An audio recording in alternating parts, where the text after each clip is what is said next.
একটি সবুজ অরণ্যের ভিতরে বাস করত দুই বন্ধু পাখি, পিপলি আর টিনটিন।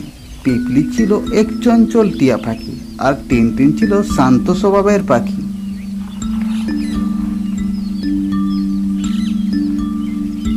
টিনটিন বন্ধু, আকাশটা কত সুন্দর দেখ, সারাদিন যেন উড়ে বেড়ানোর ইচ্ছে করছে।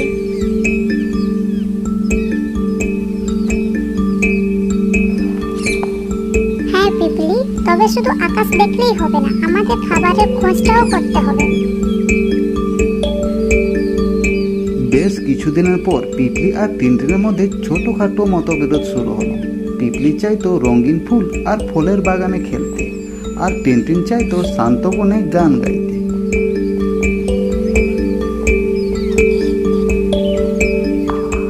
ধুর, তুমি সারাদিন শুধু গানই গাও, এতে তো মজা নেই। এসো আমার সঙ্গে ফুলের বাগানে যাই আমরা।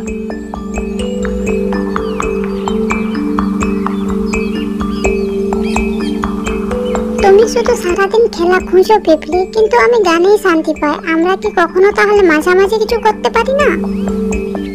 একদিন হঠাৎ মানুষ বনের মধ্যে ঢুকলো। তারা গাছ কাটতে শুরু করলো, সাথে পাখির বাসা নষ্ট করলো।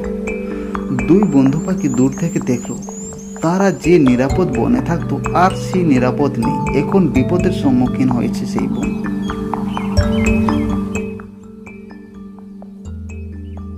টিনটিন দেখো, মানুষগুলো আমাদের গাছ কেটে নিচ্ছে। এভাবে চলতে থাকলে আমরা কোথায় থাকবো?